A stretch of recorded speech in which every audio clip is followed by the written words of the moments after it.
All right, so we do have that more circle stuff due tomorrow, so why don't we have a look at one of those anyway.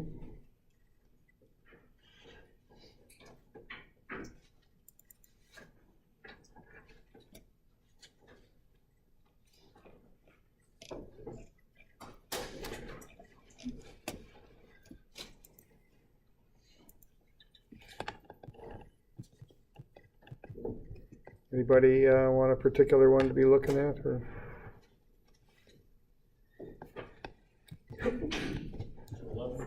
211. There it is. All right, 211.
So here's how this goes. So what you do here is you find the stress on the x-plane, and that you call point A. Okay. So the stress on the x-plane is positive 60. That's the normal stress, so that's the x ordinate. And then the shear is positive 15, positive because it's going to, if you consider that to be a force on the edge of the plate there, it would spin it counterclockwise, so that's why that's positive. All right, and then you look at the stress on the y-plane, and that's 20, positive, and a clockwise 15 for the shear, so that's negative. Of course, the shears are always plus and minus the same value.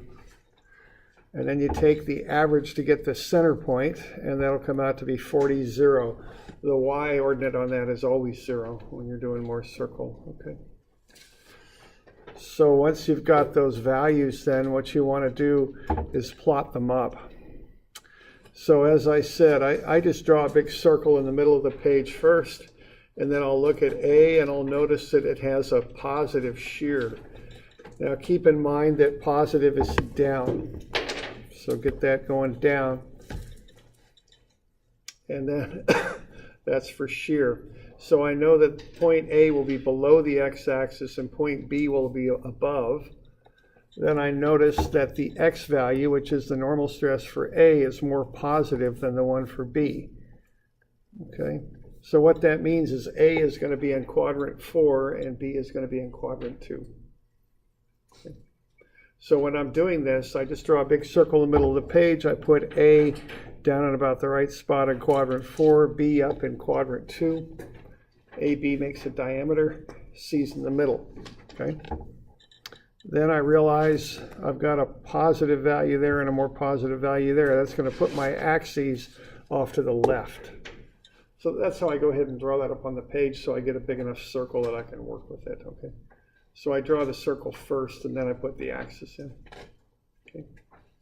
Now, as far as just the straight, more circle stuff goes, I got point A and B. They make up a diameter. The middle point's the center. and then I just draw that, get the circle around that. C's the center, A and B are 2 points on the circle itself. So either CB or CA is a radius. Okay. I usually go to A because that's the point I work off of. A represents that X plane. Okay. So, and then I can start working with that and figuring out the kind of the lengths of things. So we okay with the basic circle there? We got any questions on that? Okay. Appears we're doing all right. Okay. All right, so what I want to do here is I want to get the lengths of the two sides on the triangle that I made. The CA is the hypotenuse of the triangle. I want to figure out the rest. Well, the shear is 15 down there. That's the magnitude of it. So the length of that side is 15 because it comes down from 0. The other one isn't quite so straightforward, but it's the same sort of idea. I just want to get the distance of it. So the other one is the difference between 60 and 40, which is just 20. So that gets me the two sides. Okay. And once I got the two sides, I can find the length of the hypotenuse. A squared plus B squared is C squared. I take the square root of 20 squared and 15 squared, and I get 25. And that's the hypotenuse, which is also the radius of the circle. And then I just do an arctangent of y over x, the shear over the difference in the normal stresses there, and I get alpha, and that's the angle. Okay. Now I call it alpha. Textbooks don't seem to call it anything in particular. I just call it alpha though, okay? So that's the angle right down there. So that first bit there, I find the stresses on the x and y planes, figure out points A, B, and C, plot them up on the circle, and then I figure out the radius and that angle there. I make that C to A into a triangle. It's a right triangle, and I go ahead and do that. So got any questions on that bit? Okay. All right. Okay, now once you got the circle drawn and you know the radius in the center, you can find all the principal stresses. So some of those questions on that, on that Moore circle problem are to find, sigma max and sigma max and min, and the maximum shear and the average normal stress. You've got it all now. Okay, it's right on the circle. So sigma max and min are at the extreme edges of the circle, which you might call the cardinal points. If you use AutoCAD, it's the quadrant O snap. If you look at analog clocks, it's 3 o'clock and 9 o'clock, whatever the heck. Okay, it's just the far sides of the circle because that's as big and small as x gets. Okay, so you just pull those values off. Now to get those values, you take your center point plus the radius and minus the radius. So you get 8, 65, and 15. And then to get tau max, it's just plus or minus the radius because tau max is up and down from the center there. So the extreme points on this thing, I'm marking with x's. Okay. So the ones on the x-axis are sigma max and min, and the ones that go vertically through the circle are tau max, either plus or minus. Okay. Remember, plus is down, minus is up. All right. Got any questions on that bit? Yeah. There was a question you did yesterday in class, which seemed to hint that those could be interchangeable values as long as yeah, I kind of blew it. I mean, I should have had sigma max as the biggest numerical one. That's really how I think about it, and I switched them in the answer block. Does it matter though? Like, I guess for the test or quiz next Friday. Just trying to figure out. Right, okay. Yeah, if I just say, it kind of depends on how I word it. Don't worry about it. It's not a big deal. Let's just start with that. Okay. If I say sigma max, I want the absolute value of it's just, I want the biggest absolute value if I say sigma max. Okay. If I say the biggest tensile stress, I want the one furthest to the right on the circle. Okay. You with me? I mean, I'll try and make it pretty unambiguous. I kind of busted that one yesterday because I think I had the smaller absolute value in for sigma max, I think, which I shouldn't have done. But let's see. But I understand your question and the gist of it. Hopefully, with the wording, even if I get the right answer, but they're in the wrong spot. Well, let's see. It does. I guess the thing that doesn't matter is which one you call sigma 1 and which one you call sigma 2. Really, what I'm looking at is a pairing between a stress and an angle. Yeah. I want to know this stress X at this angle, that stress X at that angle. You can call them pretty much whatever you want. That's kind of the idea. Okay. All right. All right. So then the angle here, this point on the circle represents the vertical plane on the element, okay? So if we're looking for an angle, you know, there's the point that represents this plane. If I want to know how to get to these principal stresses, I just start at that point, just start to rotate from there. And the circle will not only tell me the values of the stresses, it'll also tell me what angle to rotate. So to get from A to this sigma 1, as I have it labeled, I'm going counterclockwise 36.87. That's on the circle. So if I take half of that, I'll get the angle in reality, okay, which is 18.4. Okay. Now, if I want to get to the other one, on the circle, it's 18.4 plus 180 more, okay? No, it's 36.87. Okay, now so on the circle, that's how far that distance is to sigma 2. In reality, it would be this angle, 18.4 plus 90 more. Now 90 is 180 over 2, right? I mean, that's how you get from the circle to reality. You divide those angles by 2. So I could just take the angle I got here and add 90 to it. That'll get me the angle for sigma 2. Or if you want to do it straight off the circle, you can say 36.87 plus 180, but that has to be divided by 2. And see, here's where that plus 90 comes from. It's just 180 over 2. It'll always be that way. On more circle, the principal stresses are always 180 degrees apart. Okay?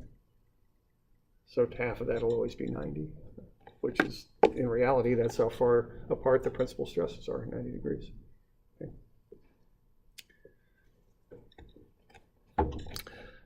Okay, and then similarly, if I want to get to tau max, I would start here and I would come up there. That's going from A counterclockwise to the point that represents tau max. Okay, so the deal with that is what I'm doing to get up there is I'm taking that original 36.87 and now I'm not adding 180, I'm adding 90 to it. If I divide that by 2, I get 45, right? So, you know, the easy way to do it instead of messing with the circle is once you got one of these angles, add 90 to it, you got the other angle, add 45 to it, and you got the angle for tau max. Okay, that's how I think about that. Okay. And then the average normal stress is the center point, it's 40.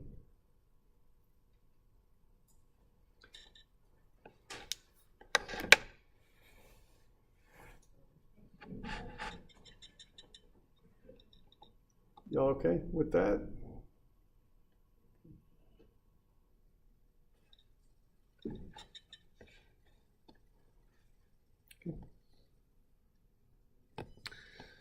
Okay, the last bit there is to find the stress on that element. The element's rotated at 35 degrees from the vertical plane. So on the circle, you go twice 35. So 35 times 2 gets you 70. That's how far you go from point A on the circle. You go 70 degrees counterclockwise. Well, now you got to do a bit of geometry here to get this figured out. You've already got 36.87 degrees there for that angle under the x-axis. So if you take 70 minus that 36.87, you get 33.13.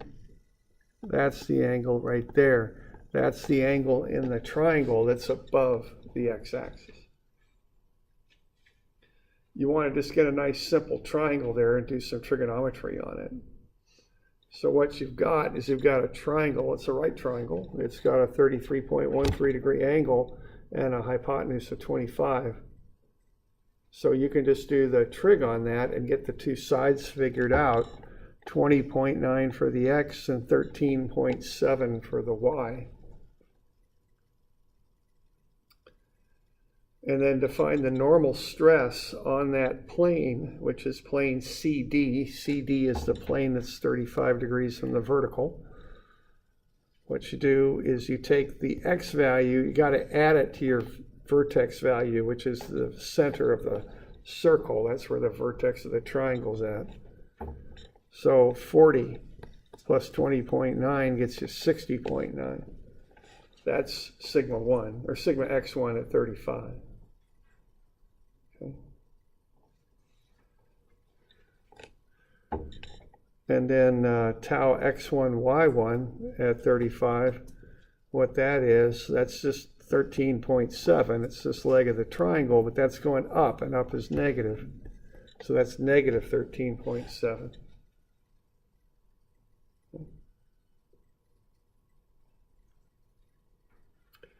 And then you can take that line that we just drew and shoot it back the other direction. And you're going to get a similar triangle that's just kind of rotated 180 degrees from the other one. And so it's got the same sides. It's just rotated around. So you go 40 minus 20.9 now to get over here, and that's 19.1. Looks like I got it mislabeled. Looks like I'm calling it 19.7 there, but it ought to be 19.1. And then the shear is plus 13.7. It's plus because it's below the x-axis. That's positive shear. Okay.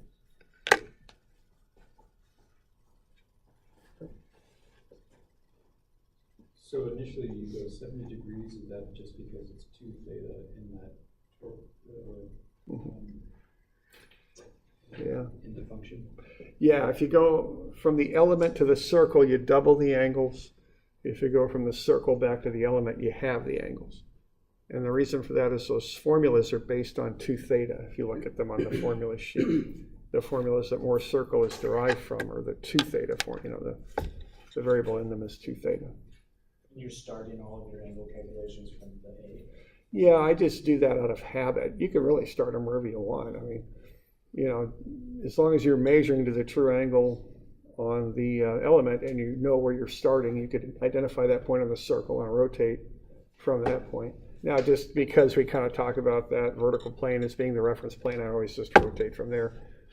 But you could really come from anywhere you wanted to. It all works out. I mean, this is a model of the equation, so you can do really whatever the heck you want with it. You know, it all corresponds to what's happening on the element in the equation.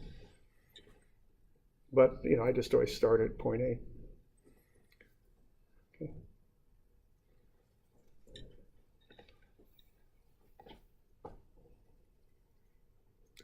Other questions on that? Sorry, yeah, I missed where you got 125 degrees. 125. Oh, I'm taking 35 plus 90 more probably there.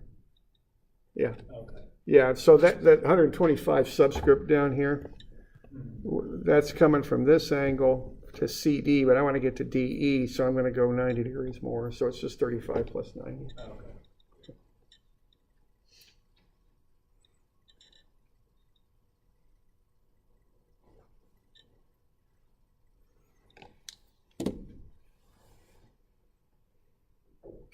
Other questions?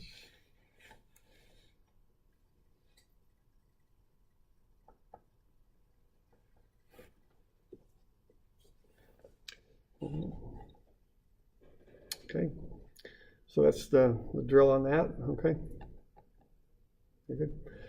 So that'll be on Friday when that's covered. It will not be on the test on Wednesday. I'll just push over to Friday. Okay, so there won't be any more circle stuff on the thing on Wednesday. It'll all be on Friday.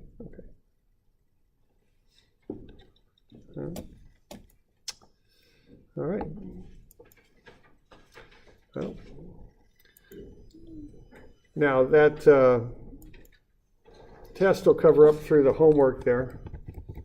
And so it will not, that last more circle homework, that's as far as the test will go. It will not cover this stuff. This is new stuff. This will be on the next test. But we got to keep rolling like we do. Okay. So, if you're doing uniaxial stress strain,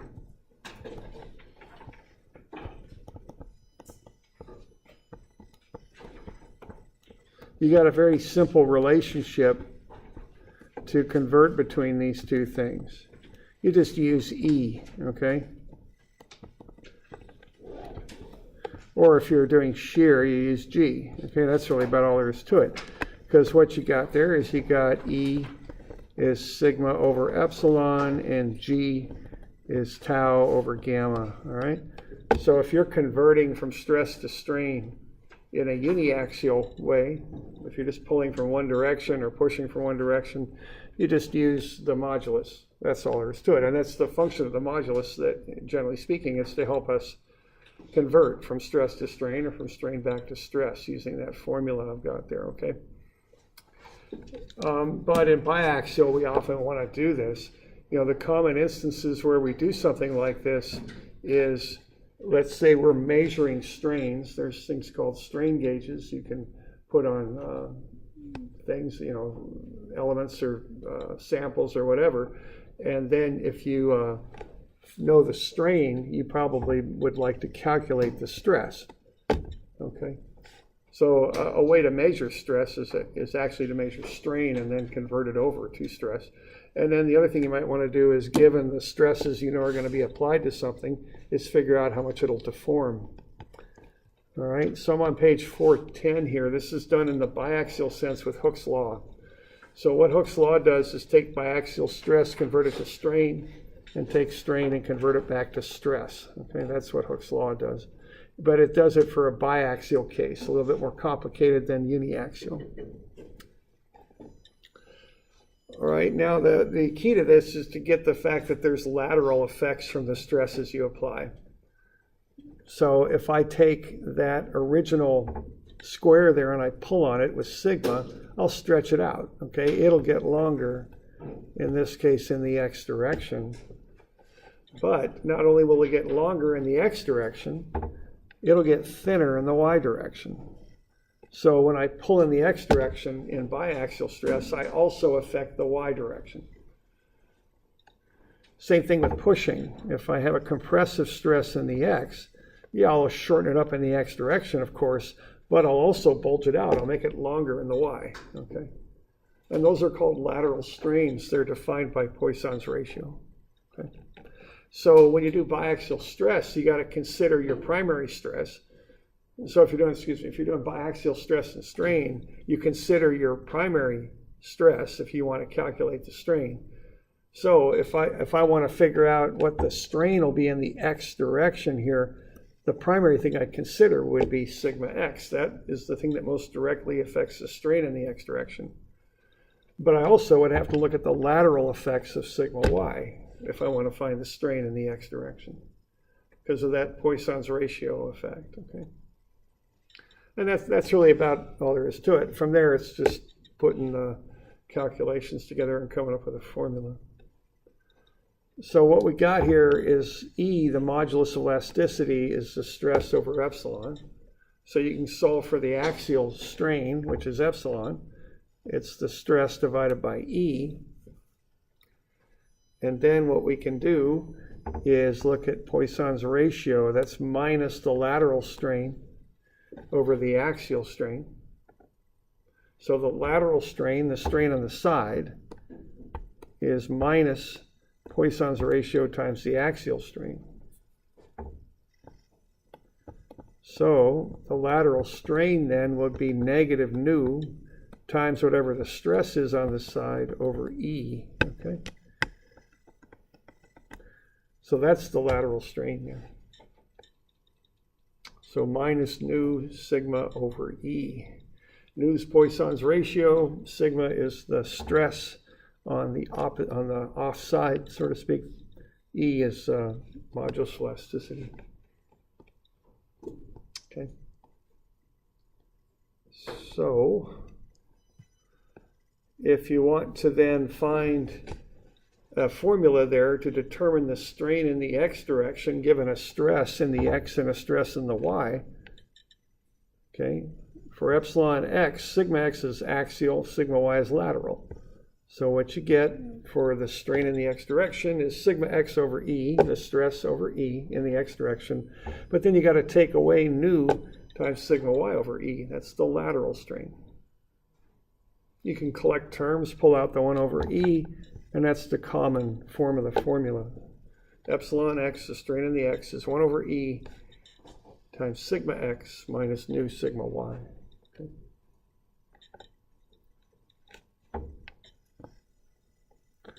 Get a similar formula for epsilon y. It's 1 over E, excuse me, for epsilon y is 1 over E sigma x minus nu sigma. No, it's not. Epsilon y is 1 over E sigma y minus nu sigma x. There we go.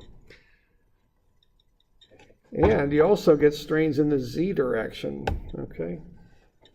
Both the x and y are lateral to the z, so it's minus nu over E sigma x plus sigma y, because both x and y are lateral to the z up here, okay? You can back solve those equations and find the stresses there. So there's the formula for the stresses for biaxial loading.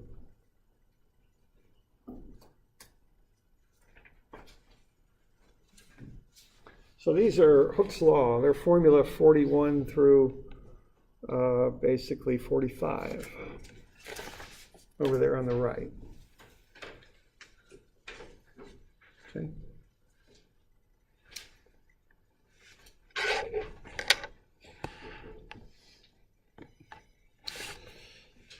Now the relationship for shear is pretty straight up. It's just G is tau over gamma, so gamma is tau over G, and tau is G times gamma. So if you want to find the strain on that x in the x and y planes there, you take the stress, the shear stress, tau xy over G, and that's really about all there is to it. Okay. There is a little bit with a sign convention here. So if you apply a positive tau xy, which would be doing that, what that does is make this lower left-hand angle smaller, okay? So if you take positive shear stress on the x-plane, negative shear stress on the y-plane, what that does is pull these corners out that way, essentially. These corners are going to get pushed in a little bit. So your final shape will have a smaller angle in the lower left-hand corner. That's what it'll have. So I'm exaggerating this, but your final shape would look like that. So a positive shear stress gets you a shear strain, as I'm showing there in the middle, that narrow diamond right there. So what a positive shear strain does is take that lower left-hand angle there and make it less. What a negative shear strain does is the opposite. It takes that lower left-hand angle and makes it greater, okay? So that's the relationship between shear stress and strain. So if you've got negative shear strain on these x-planes, corresponding shear strains on the y, that'll take this corner and push it out there, take that corner and push it out there, pull these ones in a bit. When you connect the dots, you'll get the final shape. Come back here. There we go.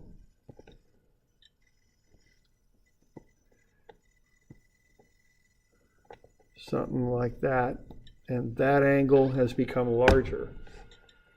So this is the negative convention here, and that's the positive convention for shear. Okay? It comes from the stress. And it's shown pretty well there, right on your page there at the bottom right, I think it is. All right. So what this does, it does a couple things for us. if you put strain gauges on a sample or on something you're using, you can read the strains and then back calculate the stresses. If you want to know what the stresses are, you can get that by measuring strains if you know the material properties. The other thing you can do is apply a load. If you're going to apply stresses to something, you can figure out how much it'll strain and deform in different directions too with this stuff. All right. So let's say we've got this plate right here. If I can draw a circle around that stupid thing, but there it is. Okay. And let's say we're going to apply these stresses to it below. Let's figure out what the dimensions of that plate are going to be after we apply the stresses. Okay. So what we're going to do is find the strains first and then figure out what the lengths are corresponding to those strains. And then we'll sketch it up. Okay. So we want to find the strains, the epsilons and gamma. And then once we got the strains, we want to find the new lengths. And for the shear, the new angles. Now what the deal here is on this, to simplify these calcs a little bit, delta is the strain times the original length. Okay, that's the delta. The final length is the original length plus delta. Well, I can substitute in epsilon L0 in for delta, and then I can pull the L0 out, and I got 1 plus the strain in the parentheses. So the final length is the original length times 1 plus the strain. That's just a quick way to get from a strain to a new length. I kind of think about epsilon as being like a percentage of lengthening or shortening. But instead of being a percentage, it's actually a proportion. So what I do, I take 1 plus or minus whatever the strain is, and multiply it by the original length, and I'll get the final length. Okay? Because 1 represents 100% of the original length. Then I can add or subtract the strain, and multiply it by the original length, I'll get the final. That's the idea. Okay. So there we go. So if I want to get this figured out, the first thing I want to do is I want to plug in the stresses. So I got compressive of 30 in the X. I've got tensile of 20 in the Y. And my shear there is a positive 15. Positive, again, as I know I've said this a lot, but there you go. That stress right there would rotate that rectangle counterclockwise. So that's why that's positive. So I got my stresses, and I've got my material properties right there. So it's just a matter of running these equations. I mean, these equations, you just got to know what they do and just plug into them, and you'll get the strains. You know, if you got the stresses in a biaxial situation, just plug everything into these equations, and you get the strains. I mean, that's really about all there is to it. Okay. So I got epsilon x is 1 over e sigma x minus nu sigma y. That's my epsilon x formula. Plug in everything. E is 400 times 10 to the 6, so 1 over 400 times 10 to the 6 times epsilon, or sigma x is negative 30 times 10 to the 6, minus nu, which is 0.25 up there, and sigma y is 20 times 10 to the 6. Run the numbers, and I get the strain in the x direction, negative 0.0875. So in the x direction, that thing's going to get 8.75% shorter. That's what these equations tell me. So if I apply those stresses in the x and y directions, the plate's going to get shorter in the x by 8.75%, which I express as a decimal, so 0.0875. So that's a negative in front of there that's highlighted, so that's a negative right there. So if I take my original length, 3 centimeters times 1 minus the 0.0875, I'll get the final length. It's 2.74 centimeters. Okay. So that's the final length there.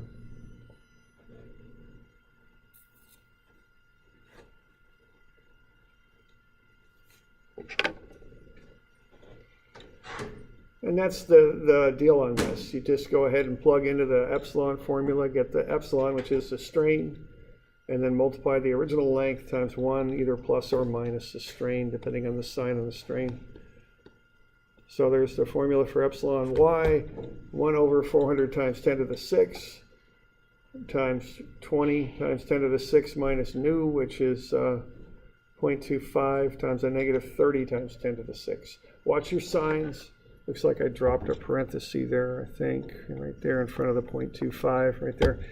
And, you know, just plug everything in. So we get a lengthening on this one in the y direction because we're pulling in the y direction. See, that makes sense. Plus 0.06875, so 6.875% longer.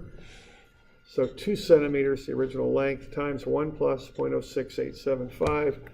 So I would expect that new distance from, what, A to B to become 2.14 centimeters now.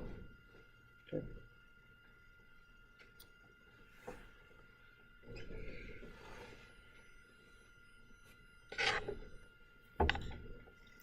So nothing too awful fancy on this. We're just plugging into the formula, getting the strains, and then 1 plus the strain times the original length gets you the final length. That's it. Okay. Okay, epsilon z is negative nu over e sigma x plus sigma y. Run that, you get 0.00625. So not as much strain in the z. It's 0.625%. So that thing gets a little longer now. Not much, but a little bit. So 4.025. Okay.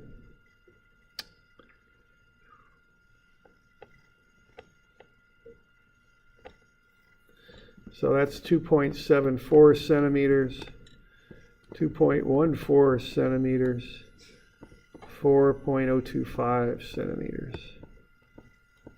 Okay, there you go. Oh, that's millimeters for that last one, not centimeters. Okay. All right. So that's it, you know, that's all there is to it. Now the shear, that'll affect the angle. So with the shear, you just take the shear stress, you divide it by G, and you get the shear strain. Now the shear strain you handle a little bit differently to get to the deformation. Okay, so the shear strain is 15 times 10 to the 6. Divided by 160 times 10 to the 6. So that's tau over G, 0.09375 radians. Now, a shear strain is an angle in radians, is what it is. That's probably the quickest and simplest way to be thinking about it.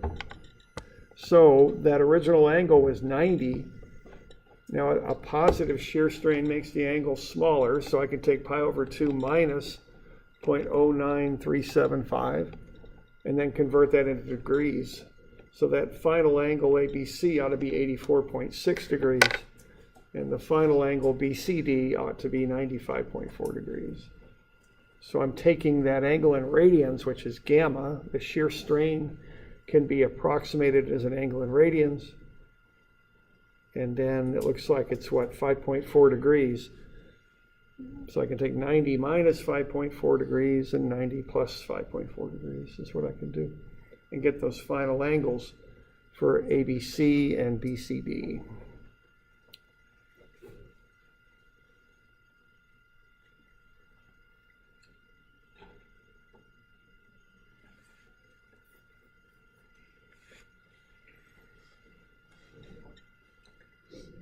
Okay.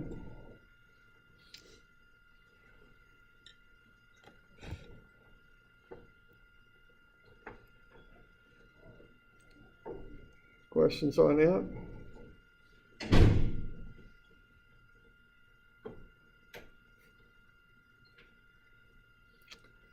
Now we can draw up a sketch like we like to do. We always like to know what the heck's going on here.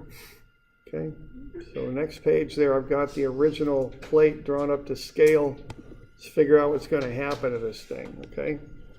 What's going to happen to this thing is LBC is originally 3 centimeters. It's going to become 2.74 centimeters long. LAB is 2 centimeters. It's going to become 2.14.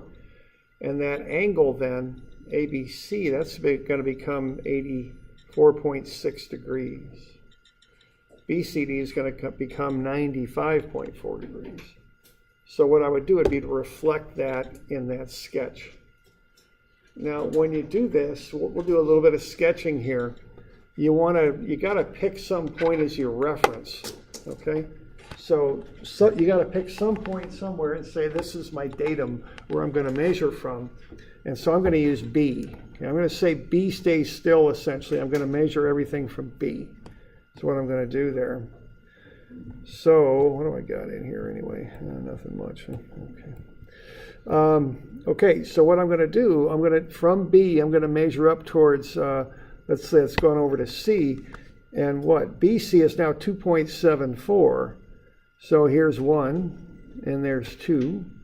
1, 2, 3, 4, 5, 6, 7, 7, 4. So that's where point C, initially when I start looking at this, is going to end up. Y'all good there? Yeah, I mean, it's just number line stuff. Remember that? You guys probably didn't use felt boards, did you? When I was a kid, we had felt boards. Yeah, those are pretty good. You guys probably had Mac computers, or something. Right? Okay, in the other direction, we're going 2.14 centimeters. So there's 2, 2, 1, 2, 1, 4, okay? So that's where A initially was going to end up. Now, it gets a little bit trickier in this, though, because we got this angular stuff going on with angle ABC. So what's going to happen here with angle ABC is it's going to become less. So both sides, AB is going to rotate in a little bit, BC is going to rotate up a little bit. I'm exaggerating this, probably how much it's going to rotate, but the final angle there is going to be 84.6. And that's going to complicate things a little bit, because what that's going to do is that's going to kick that one over and kick this one up, okay? So that's going to make things a little bit more complicated. Now we're going to have to kind of decide how to handle that. So what I'm going to assume is this is going to be half the angle on that side, and on the other side it's going to be half the angle also. Now that's a little bit of an arbitrary assumption given what we're going to learn, but it's the best I got for this situation. So I'm going to assume that half the angle comes out of each side. That's my assumption here, okay? So what I'm going to do, I'm going to take half of that gamma, so 0.09375. If I divide that by 2, I'm going to get 0.0469, roughly. Radians, close enough. Now for the small angles that we're dealing with here, an angle in radians is pretty much equal to the tangent of the angle. You know, that'll hold definitely below 5 degrees and holds pretty good below 10, so I think we're pretty good here. Okay, tangent is opposite over adjacent. So if I want to find the opposite side on that angle, what I do is I take the radian measure times the adjacent side, and that'll get me how far over those points kick over, so to speak. So what I'm doing there is I'm taking half the angle times the original length of each side, which is the convention of what we're doing, and I'm finding that distance that points slide over. So for BC, C is going to slide over 0.141 centimeters, and for BA, it's going to slide over 0.0938 centimeters. And why don't I show you what I mean by that, okay? So what I mean by that is I'm at 2.74. Let's start. Yeah, let's do point C here. And let's try and get my pen back. There it is. Okay. So I'm right there. That's where C prime is, I guess. But in addition, that thing's going to move 0.14 centimeters up. So that thing's going to end right there. That's where it's going to end up being.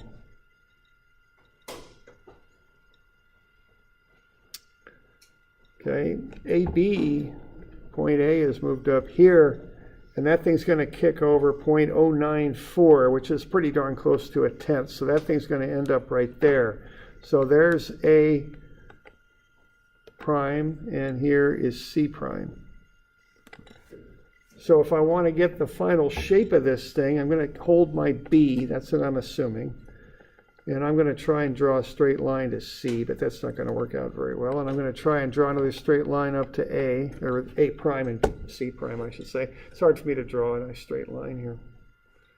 And then I'm going to draw some parallels from those over like that. And I'm going to end up with a final shape something like that. That's what that plate's going to look like after these stresses are applied. It's also going to get just a little bit deeper, 4.025. I don't think I'll bother with that right at the moment, but that's the front of the plate I've got drawn there. The depth would just increase slightly too into the page. Y'all with me there on that? And this is something, I did talk to one student, I think I was telling you about this, that had to deal with some interference on a conveyor line caused by strains, okay? And I think they were loading up this, it was like one of those roller conveyors, I think is what was going on. They were loading it up too much. It was making those rollers just expand a little bit, and they were banging into each other when they were rolling. So this might be kind of a thing you'd look at with that, kind of get to the strain, figure out how much it's deforming, figure out what strain it could handle, that kind of thing. All right, so there's a little bit better sketch. I've got that depth kind of put in there a little bit in there to visualize that a little bit. Is there anything else? Oh yeah, I put a protractor on there. You can't read it, but it came out pretty close to the 84.6 degrees that we were looking for there. What do I got here? Okay. There we go. Okay, so that's just a little bit on getting from stress to strain, and then what strain looks like when you plot it. I just got one of these. I'll make this do, down the road here. So this will not be due. We've got other things to do right now. Let's see here. Yeah, I think 221. Yeah, 221 on 221B. So 221 and 221B. Those are quite a bit like what we just did here. So 221, 221B, and those will be due, what our test is Wednesday, so Friday.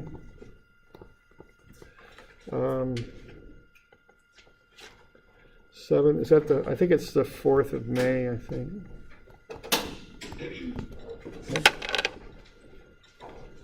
Right, so there we go.